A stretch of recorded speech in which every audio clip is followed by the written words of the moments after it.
Salut, j'espère que tu vas bien.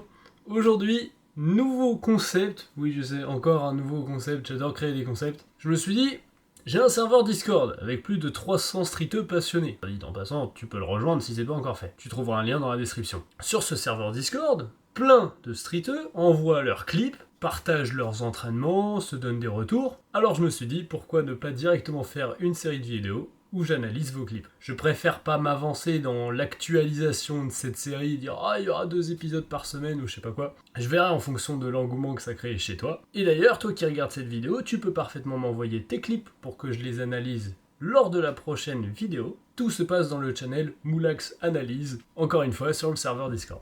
Ok. Tout ceci étant dit, le but n'est pas de dénigrer les athlètes qui m'envoient les performances, bien évidemment, mais plutôt de leur donner des retours constructifs, d'expliquer pourquoi ils font des erreurs pour améliorer toi aussi ton œil, apprendre à repérer les erreurs, parce que c'est pas toujours facile de repérer la cause d'une blessure, d'un mauvais placement ou que sais-je. Alors voilà en quoi cette série va être utile. Bien, justement, on va commencer avec Thomas. Thomas qui travaille énormément la planche. Je te disais à l'instant que c'était pas facile de repérer la source d'une erreur, parce qu'il a passé je sais pas combien de mois à travailler sur sa protraction, parce qu'il pensait que c'était ça qui l'empêchait de tenir sa planche, alors qu'en réalité c'était l'implication de ses abdominaux. Et dès que je lui ai donné le conseil au niveau des abdominaux, paf, il réussissait à tenir ses straddle planches avec une bien meilleure forme, et surtout à les tenir déjà, et c'est pour ça qu'aujourd'hui il m'a envoyé un clip de full planche et m'a demandé de l'analyser. Alors voyons tout ça.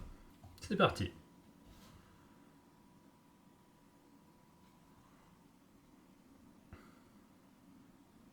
Ok. Alors, c'est un clip plutôt court. Ça, pour ceux qui n'ont pas forcément le vocabulaire, c'est ce qu'on appellerait un try. Un try, c'est le fait d'essayer un mouvement qu'on ne sait pas encore faire, tenir ou exécuter à raison d'une répétition.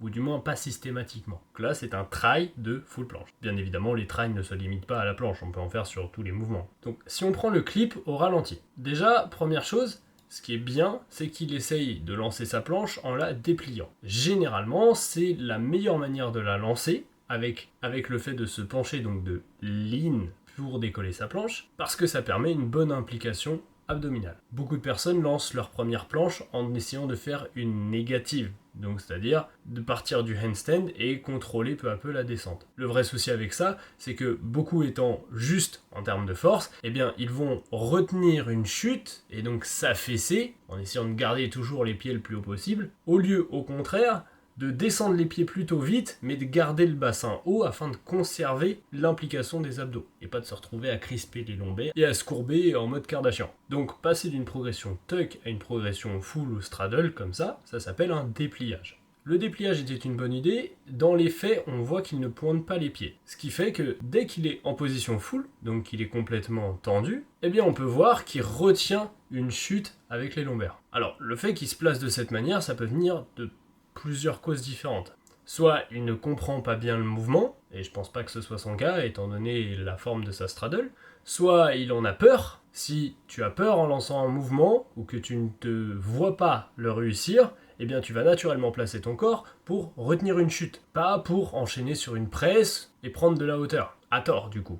Et je pense que dans le cas de Thomas, c'est principalement son problème. Il y a aussi un manque de force qui en est la raison. Il aurait plus de force, il serait naturellement plus confiant à l'idée de lancer le mouvement. Bon là je t'ai cité les 3 raisons principales, mais peut encore une fois y en avoir d'autres. Il faut vraiment pas négliger cet aspect peur vis-à-vis du mouvement. Donc là la trajectoire qu'il a avec sa tête est plutôt bonne. Dans l'intention, on voit qu'il a compris qu'il fallait se pencher pour que ses jambes réussissent à décoller. Le bémol, c'est qu'une fois que les jambes elles sont décollées, il faut réussir à les tenir. Et ça, c'est les abdos qui le permettent. Quand tu contractes les abdos comme si tu voulais encaisser un coup de poing, là tu peux tenir tes jambes. Lui, comme ses abdos ne sont pas contractés, ça fait qu'il retient une chute, et ça se voit d'ailleurs que dans l'intention il essaye de retenir une chute, parce que dès qu'il arrive en position planche, pouf, il fléchit les genoux pour revenir en tuck et pas se faire mal en tombant. Donc si je commence par les détails techniques qu'il y a à corriger, dans l'intention, cherchez à prendre plus de hauteur. Prendre de la hauteur, ça passe par mettre le poids ici, à la base de la main, pour mieux impliquer la chaîne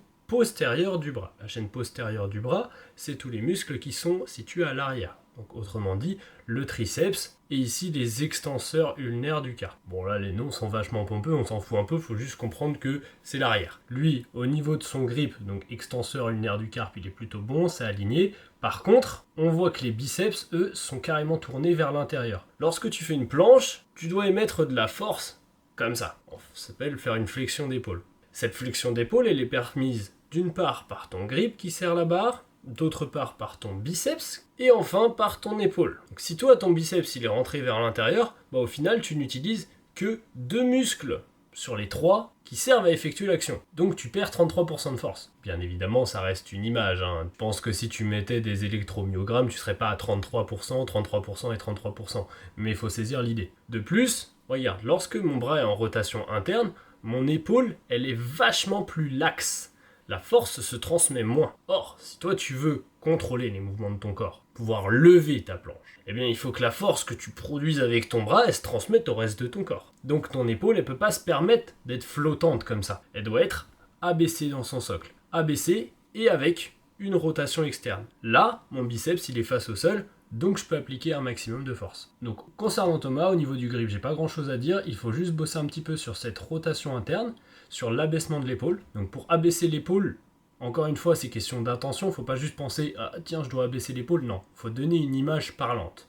Donc l'image parlante que je pourrais te donner, Thomas, c'est pense à éloigner les épaules des oreilles. Parce que si tu penses à faire ça, t'as déjà la bonne trajectoire, toi, avec ton regard. Tu plonges déjà dans la bonne direction. Si tu penses à faire ça, tu vas juste pouvoir transmettre plus de force. Donc ta planche, tu pourras réussir à la lever, voire à la presse. Deuxième conseil, là, c'est au niveau de l'implication des abdos. Lorsque tu fais une planche, tes abdominaux, ils jouent un rôle crucial, parce que c'est sur eux que les jambes reposent. Les jambes ne doivent pas tenir parce que tu tires avec les lombaires. Elles doivent tenir parce que t'as les abdos qui sont contractés, comme si tu voulais encaisser un coup de poing, c'est une très bonne image à garder en tête. Et les fesses, elles sont contractées, comme si tu voulais envoyer le bassin vers l'avant. Là, pour le coup, c'est l'inverse d'une Kardashian.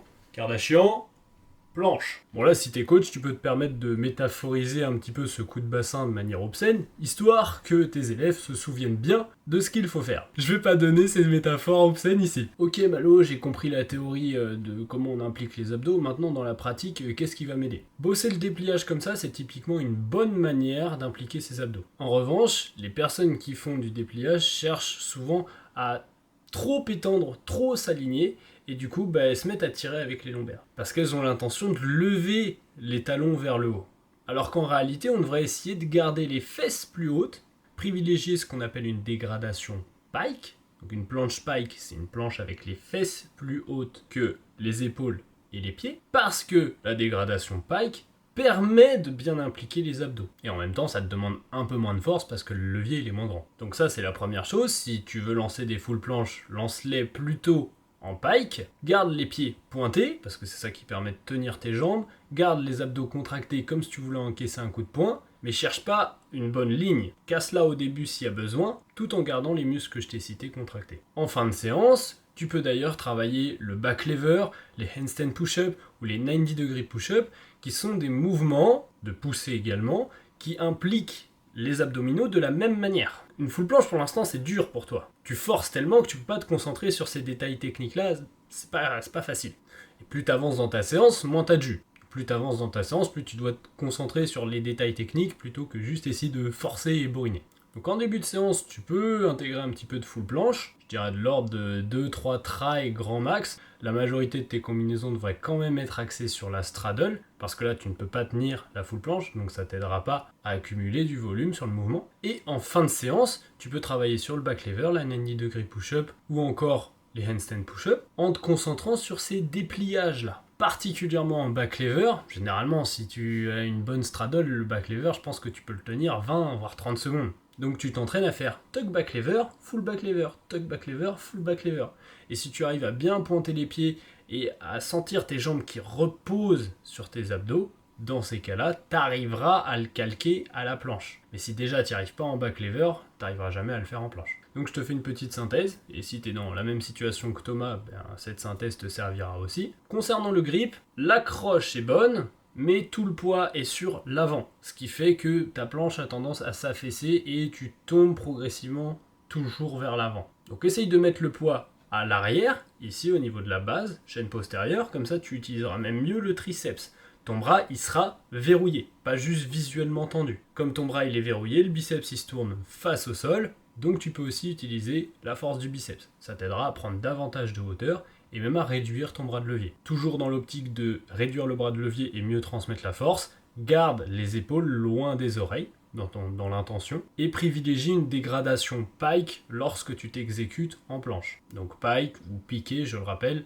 avec le bassin plus haut que les pieds et les épaules. Il y en a aussi qui appellent ça chapiteau. À ton niveau, je me limiterai encore à 2 voire 3 essais de full planche grand max par séance. C'est vraiment les séances où tu te sens en forme. La majorité de ton travail doit encore être tourné sur les straddles, particulièrement sur les presses, parce que les presses, c'est ce qui te permet de prendre de la hauteur. Donc tu comprendras comment bien impliquer ton biceps et comment poser cette base de la paume de main. Ça améliorera aussi ta trajectoire, parce que lorsque tu dois faire une presse, ça commence par la tête qui amorce le mouvement et qui crée un déséquilibre. Donc si tu n'arrives pas à baisser les épaules, tu plonges, tu tombes juste vers l'avant. Ça va t'obliger à comprendre cet abaissement, et comme je te l'ai dit, ça améliorera l'implication générale de tes muscles. En fin de séance, tu peux faire quelques séries de 90 degrés push-up négatifs par exemple, de semi-planche ou encore de back lever où tu t'entraînes à déplier les jambes en gardant les pieds pointés et l'intention d'envoyer les pointes de pied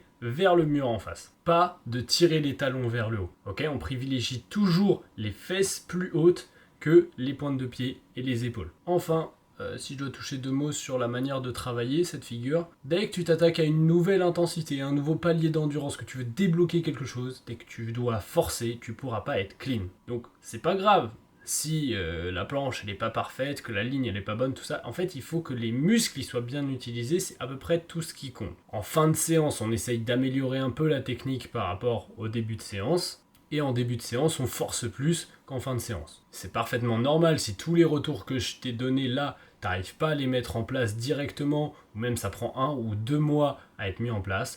On n'est pas tous dotés du même schéma corporel, il y en a qui comprennent très vite et pouf, d'un seul coup ça marche.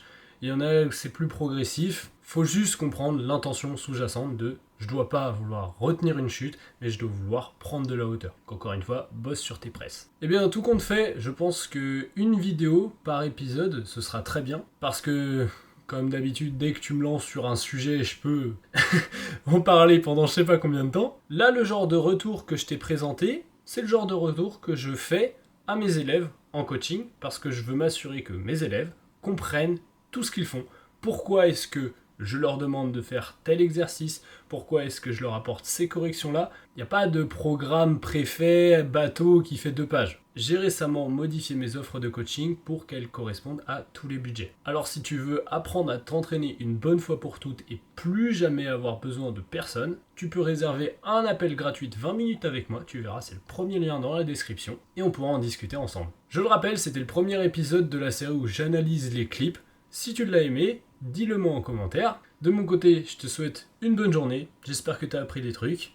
Envoie-moi tes clips dans le channel Moulax Analyse sur le serveur Discord si tu veux que je les analyse en vidéo. À la prochaine, entraîne-toi bien, récupère bien. C'était Moulax.